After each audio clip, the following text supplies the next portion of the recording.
Le tireur de l'école Apalachee, Colt Gray, a comparu pour la première fois devant le tribunal pour répondre aux accusations portées contre lui dans le cadre de la fusillade.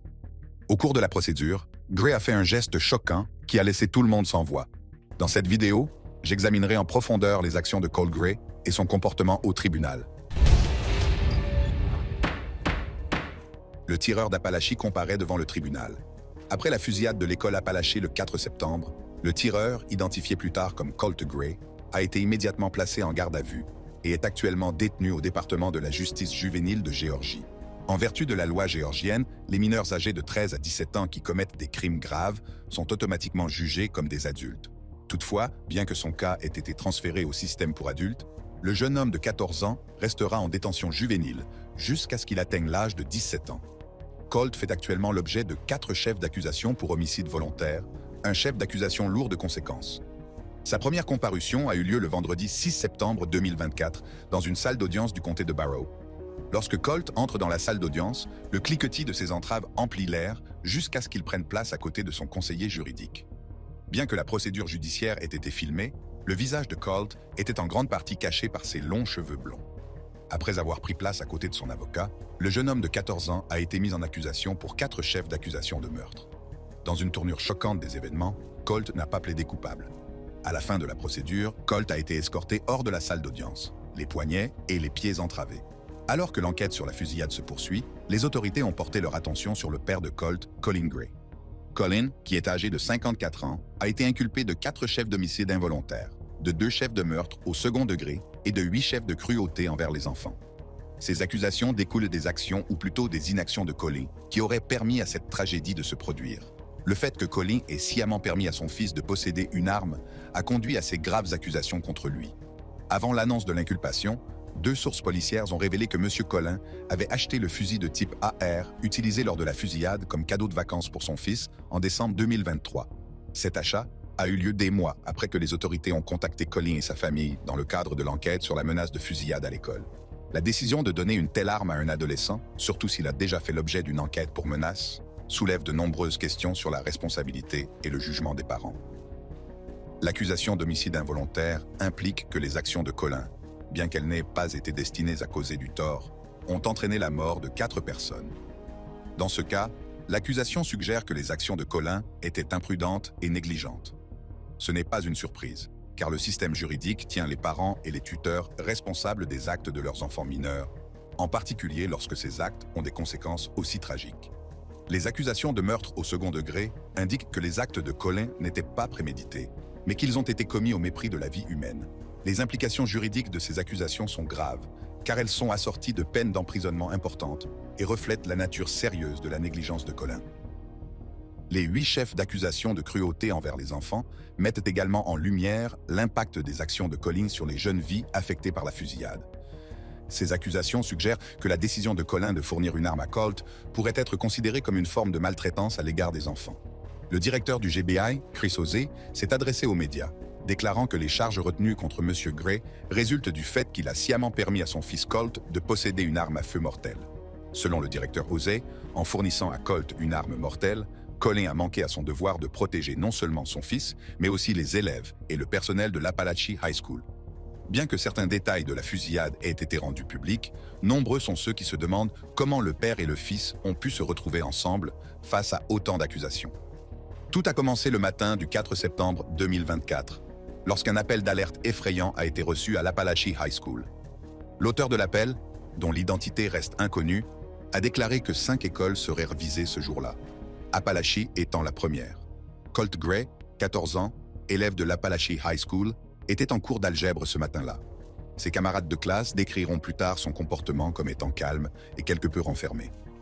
Vers 9h45, Gray quitte sa classe d'algèbre.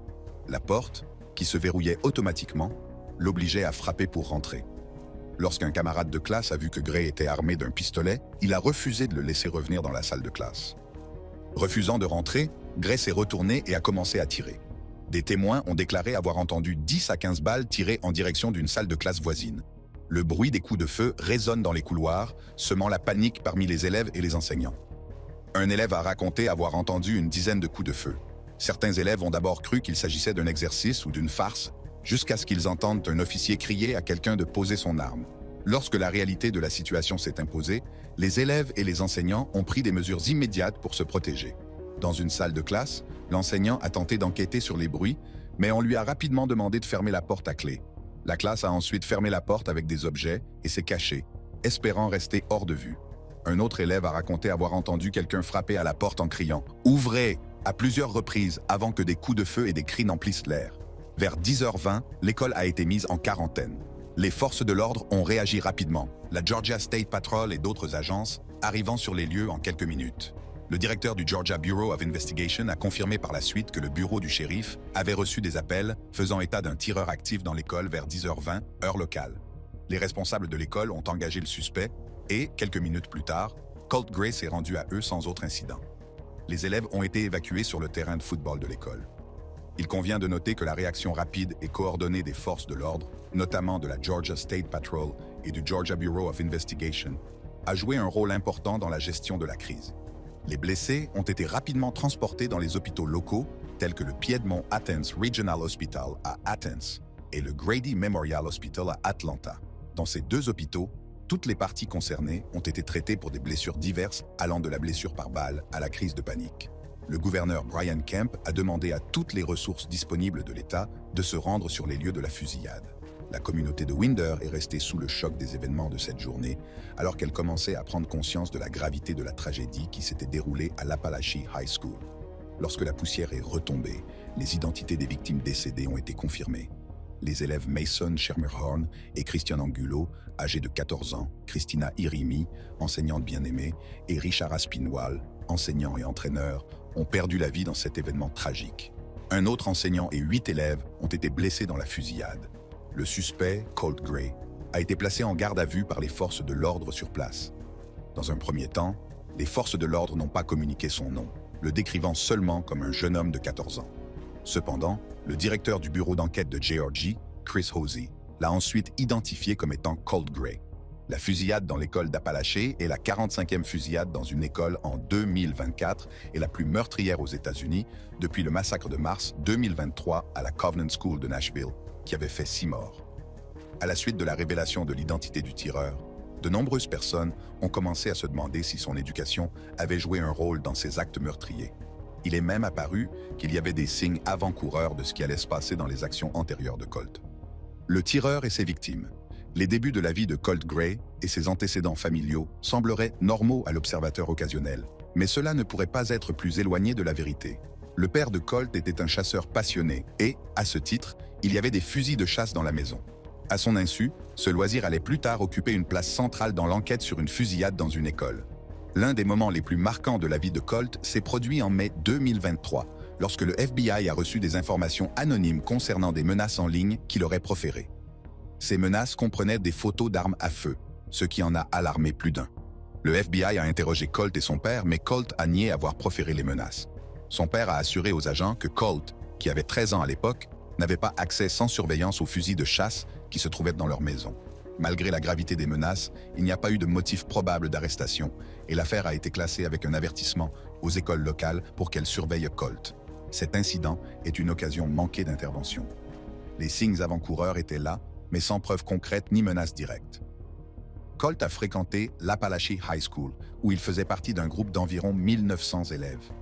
Ses interactions avec ses camarades et ses professeurs n'ont pas soulevé d'inquiétude majeure, et aucun cas spécifique de détresse ou de colère n'a été documenté dans ces dossiers publics. Le comportement de Colt à l'école n'a pas été signalé comme alarmant et il n'avait pas un grand cercle d'amis. La visite du FBI en mai 2023 a mis en lumière des problèmes potentiels, mais en l'absence de preuves concrètes ou de menaces directes, les forces de l'ordre avaient les mains liées. Malgré la nature préoccupante des menaces, le FBI n'a pas trouvé de motif valable pour une arrestation et a décidé de ne pas prendre d'autres mesures. Cette décision a également été appuyée par la déclaration du père de Colt. Après cette interaction avec le FBI, Colt a repris ses habitudes à l'Appalachie High School. Aucun changement significatif dans son comportement n'a attiré l'attention des enseignants ou de ses camarades. Il a continué à assister aux cours et à participer aux activités scolaires sans susciter d'inquiétude majeure. Cependant, l'absence de signes visibles ne signifiait pas que tout était normal sous la surface. Les actions de Colt le 4 septembre ont conduit à la mort de 4 personnes, 2 étudiants et 2 enseignants. La première victime, Mason Schermerhorn, un élève de 14 ans, venait de commencer ses études à l'Appalachie High School. Décrit par ses amis et sa famille comme quelqu'un de léger et d'optimiste, Mason avait une approche merveilleuse de la vie. Ce jour-là, il avait envoyé un SMS à sa mère pour l'assurer qu'il était en sécurité et qu'il s'était réfugié dans des toilettes. Tragiquement, la vie de Mason a été interrompue, laissant sa famille et ses amis face à une perte inimaginable. La victime suivante était Christian Angulo, un autre élève de 14 ans. Sa sœur aînée, Lisette Angulo, l'a décrit comme un très bon garçon, à l'attitude détendue. Les amis de Christian, qui le connaissaient depuis le collège, étaient dans le déni lorsqu'ils ont appris la nouvelle de sa mort. La troisième victime, Christina Irimi, professeure de mathématiques âgée de 53 ans, était en train de donner son cours lorsque l'agression s'est produite. Christina, qui avait quitté la Roumanie pour s'installer aux États-Unis il y a plus de 20 ans, était connue pour sa patience et sa nature bienveillante. C'était une enseignante très appréciée qui avait un don pour travailler avec les jeunes. Le dévouement de Christina à l'égard de ses élèves et de la communauté était évident dans son engagement à enseigner la danse traditionnelle roumaine aux enfants. La dernière victime était Richard Aspinwall, un professeur de mathématiques de 39 ans, et le coordinateur défensif de l'équipe de football américain de l'école. Richard était considéré comme un papa, un homme et un père formidable qui aimait profondément ses deux filles et sa femme. Sa passion pour le football et son dévouement pour ses élèves étaient bien connus et respectés dans la communauté. 8 autres élèves et un enseignant ont été blessés lors de l'attaque. L'enseignant, David Phoenix, a été opéré après avoir reçu une balle dans la hanche. Sa fille a exprimé son soulagement et sa gratitude qu'il ait survécu. L'identité des 8 élèves blessés n'a pas été révélée, mais la police a déclaré que tous les blessés devraient se rétablir.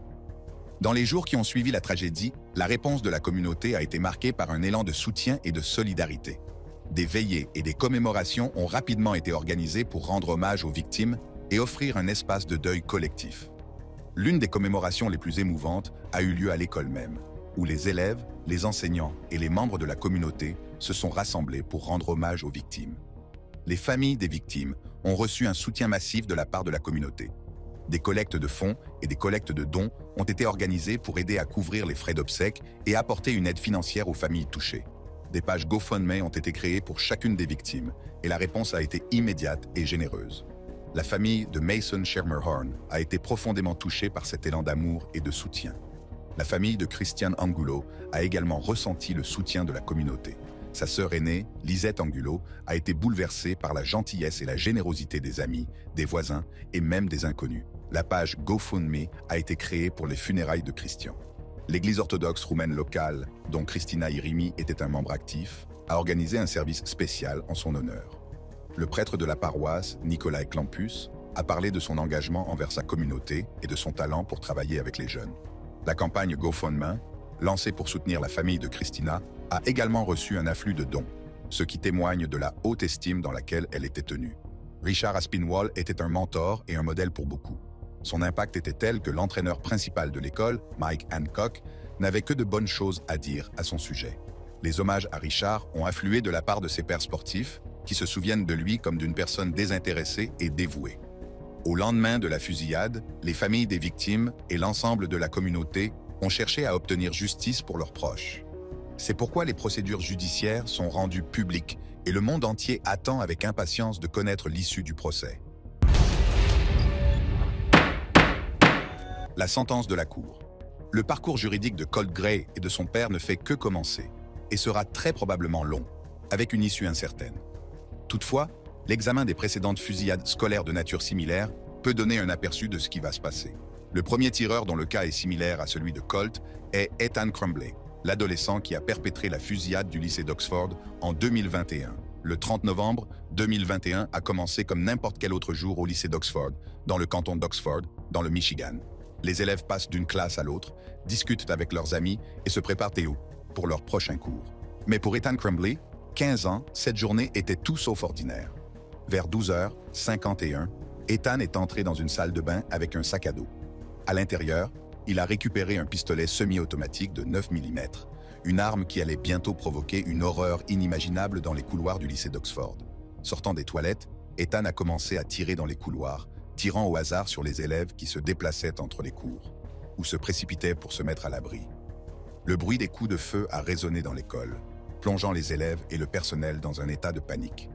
La fusillade a duré environ 5 minutes, mais pour ceux qui se trouvaient à l'intérieur de l'école, cela a semblé une éternité. Les élèves ont couru pour sauver leur vie, se cachant dans les salles de classe et derrière tout ce qu'ils pouvaient trouver. La rapidité d'esprit et la bravoure des élèves et du personnel ont empêché Ethan de pénétrer dans les salles de classe, ce qui a permis de sauver d'innombrables vies.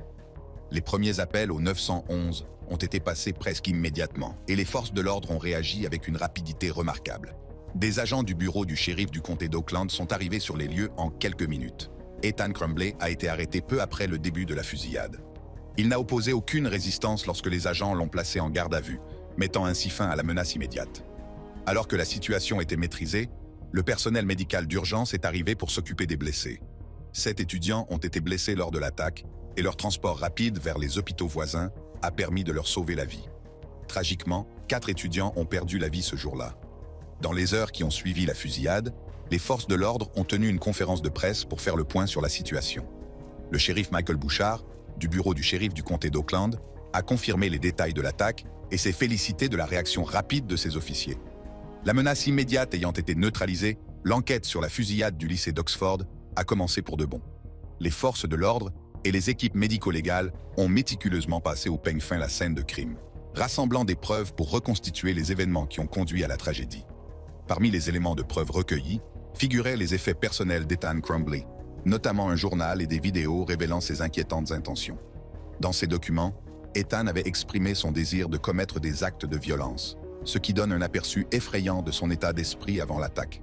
L'enquête a également révélé des détails troublants sur le comportement d'Ethan dans les mois qui ont précédé la fusillade.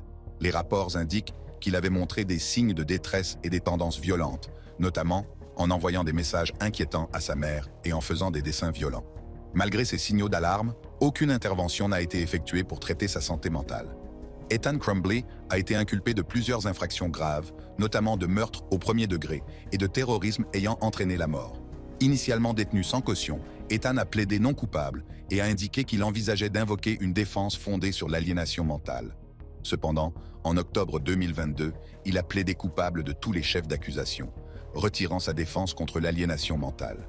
En septembre 2023, un juge a décidé qu'Ethan Crumbley était éligible à la réclusion à perpétuité sans possibilité de libération conditionnelle. Le 8 décembre 2023, il a été officiellement condamné à la réclusion à perpétuité sans possibilité de libération conditionnelle, assortie d'une période supplémentaire de 24 ans. La procédure judiciaire ne s'est pas arrêtée à la condamnation d'Ethan. Ses parents, Jennifer et James Crumbley, ont été accusés d'homicide involontaire pour leur rôle dans la tragédie. Ils ont été accusés de ne pas avoir sécurisé l'arme à feu utilisée lors de la fusillade et d'avoir ignoré les signes avant-coureurs du comportement troublé de leur fils. Ils ont plaidé non coupables et leur caution a été fixée à 500 000 $ chacun. Le procès intenté contre eux a attiré l'attention des médias, soulignant la décision inhabituelle de tenir des parents pour responsables d'une fusillade dans une école. Les procès de Jennifer et James Crumbley se sont déroulés séparément au début de l'année 2024. Les procureurs ont mis l'accent sur leur négligence, en permettant à Ethan d'avoir accès à une arme à feu et en ne réagissant pas aux signes avant-coureurs de ses tendances violentes. La défense a fait valoir que les parents n'étaient pas directement responsables des actes de leur fils. En février 2024, Jennifer Crumbley a été reconnue coupable d'homicide involontaire. Quelques semaines plus tard, le 14 mars, James Crumbley a également été reconnu coupable de tous les chefs d'accusation. Tous deux ont été condamnés à des peines de 10 à 15 ans de prison, un résultat rare et significatif dans le contexte des fusillades dans les écoles. Kosta Kekmanovic est un autre tireur dont les parents font actuellement l'objet de poursuites judiciaires. Kekmanovic est à l'origine de la fusillade de l'école de Belgrade. Le 3 mai 2023, Kosta Kekmanovic, 13 ans, a déclenché une attaque horrible à l'école élémentaire modèle Vladislav Ribnikar, qui a entraîné la mort de 10 individus, dont 9 élèves et un agent de sécurité. Kosta est arrivé à l'école muni d'un CZ75 Shadow, 2 de 9 mm et d'un Ruger MK3, tous deux appartenant légalement à son père. Il avait passé 1 mois à planifier l'attaque, choisissant des cibles et des salles de classe spécifiques. Sa première victime a été l'agent de sécurité de l'école, qui a été abattu alors qu'il tentait de protéger les élèves. Kekmanovic s'est déplacé dans l'école, ciblant les élèves et les enseignants. Ses actions n'étaient pas aléatoires. Il avait une liste de cibles et savait exactement où les trouver. Les victimes, 9 élèves et un agent de sécurité, ont toutes été abattues en l'espace de quelques minutes. La scène était vraiment horrible. Les élèves et les membres du personnel blessés cherchant désespérément à se mettre à l'abri et à obtenir de l'aide. La police a été alertée immédiatement et des unités ont été envoyées à l'école. En quelques minutes, les forces de l'ordre sont arrivées sur les lieux. Kekmanović, conscient de la gravité de ses actes et de l'arrivée imminente des autorités, s'est rendu à la police sans résistance. Il a été placé en garde à vue. Son visage n'affichait aucune expression ni aucun remords visible. Alors que l'enquête sur la fusillade débutait, des détails sur les antécédents et les actions de Kekmanović ont commencé à émerger. Il a été décrit comme un étudiant calme et performant sur le plan scolaire qui avait récemment rejoint la classe qu'il avait prise pour cible. Malgré son apparence normale, Kekmanović nourrissait de sombres pensées et avait méticuleusement planifié l'attentat. Ses motivations n'étaient pas claires et les autorités ont fouillé dans sa vie personnelle, à la recherche de réponses. En raison de son âge, Kekmanović ne pouvait pas être inculpé en vertu du droit serbe, qui fixe l'âge minimum de la responsabilité pénale à 14 ans. Il a donc été placé dans un hôpital psychiatrique de Belgrade, où il a été évalué et soigné. Les évaluations visaient à déterminer si Kekmanović avait des problèmes de santé mentale sous-jacents qui auraient pu contribuer à ses actes. Les résultats de ces évaluations ont été cruciaux pour comprendre le contexte plus large de la tragédie et éclairer les mesures préventives futures. La décision de ne pas l'inculper au pénal a déclenché un vif débat sur l'adéquation des lois existantes et la nécessité de les réformer. Rapidement, l'attention juridique s'est portée sur les parents de Kekmanović. La gravité de la situation exigeait que les responsables rendent des comptes et le système juridique serbe s'est empressé de remédier aux lacunes apparentes en matière de sécurité des armes à feu au sein du foyer des Kekmanović. Le père, propriétaire du CZ-75 Shadow 2 et du Ruger MK3 utilisé lors de l'attaque, a été inculpé pour atteinte à la sécurité publique. Il lui est notamment reproché d'avoir mal fixé les armes à feu, ce qui a permis à son fils de 13 ans d'y accéder facilement. La mère, quant à elle, a été inculpée de possession criminelle d'une arme, l'enquête ayant révélé une négligence importante dans le maniement des armes à feu. La procédure judiciaire contre les parents de Kekmanović devait commencer le 29 janvier 2024. La Haute Cour de Belgrade a pris des mesures strictes interdisant à la famille Kekmanović de disposer de ses biens. Cette mesure visait à s'assurer que la famille ne puisse pas se soustraire à ses responsabilités financières ou à d'éventuelles demandes d'indemnisation de la part des familles des victimes. La mère a fait l'objet d'un examen supplémentaire lorsqu'elle a été arrêtée alors qu'elle tentait de quitter le pays avec sa fille, ce qui a suscité des soupçons quant à ses intentions et a compliqué encore davantage le récit juridique. La réaction nationale à la fusillade a été immédiate et multiforme. Le président serbe Aleksandar Vučić s'est adressé à la nation, exprimant ses condoléances et exposant une série de nouvelles mesures visant à prévenir de telles tragédies à l'avenir. L'affaire de la famille Kekmanović a attiré l'attention des médias et chaque développement a été suivi de près par le public. La détention du père a été prolongée à plusieurs reprises, la dernière fois le 28 juillet pour une durée de 3 mois. L'Institut de médecine légale de Belgrade a été chargé de fournir une expertise balistique cruciale, mais les retards dans son rapport ont entravé les décisions d'inculpation potentielles. Pendant ce temps, la mère faisait l'objet d'une enquête pour négligence à l'égard d'un enfant, après avoir témoigné du comportement de son fils avant l'incident, qu'elle décrivait comme normal à l'exception d'une certaine lenteur. Charles Andrew Williams est un autre tireur qui a utilisé les armes de son père pour perpétrer sa fusillade. Williams a perpétré la fusillade du lycée Santana en 2001.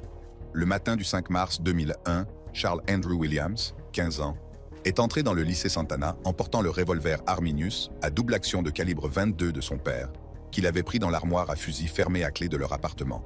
Le revolver, un calibre 22 à 8 coups, était chargé et prêt à l'emploi. Andy a dissimulé l'arme et s'est rendu à l'école, déterminé à mettre son plan à exécution. Vers 9h20, Andy est entré dans les toilettes des garçons du lycée Santana. À l'intérieur, il a tiré mortellement sur un élève de première année avant de quitter les toilettes et de tirer au hasard sur d'autres élèves. Des témoins ont raconté qu'Andy est sorti à plusieurs reprises des toilettes, a tiré des coups de feu, puis est retourné à l'intérieur. La scène est rapidement devenue chaotique. Les élèves et les enseignants se sont précipités pour se mettre à l'abri, et l'école a été fermée.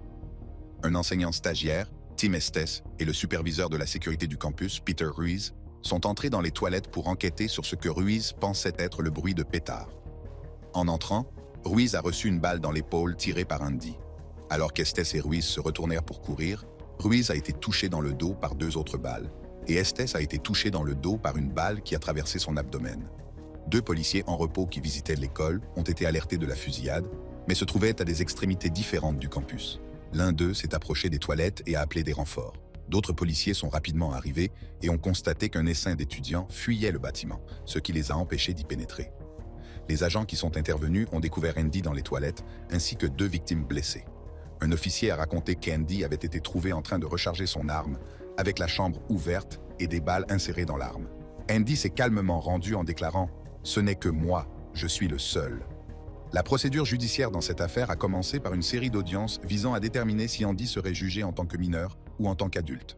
Compte tenu de la gravité du crime, il a été décidé de le juger en tant qu'adulte.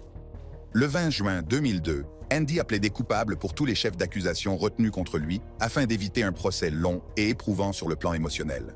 Les charges comprenaient 2 chefs d'accusation de meurtre au premier degré, 13 chefs d'accusation de tentative de meurtre et plusieurs chefs d'accusation d'agression avec une arme mortelle. En plaidant coupable, Andy espérait faire preuve de remords et bénéficier d'une peine plus clémente. Cependant, le 15 août 2002, un juge californien a condamné Andy à une peine d'emprisonnement de 50 ans à la perpétuité. Le juge lui a ordonné de purger sa peine dans le programme pour jeunes délinquants de l'ICC de Tehachapi jusqu'à son 18e anniversaire, après quoi il serait transféré dans une prison pour adultes.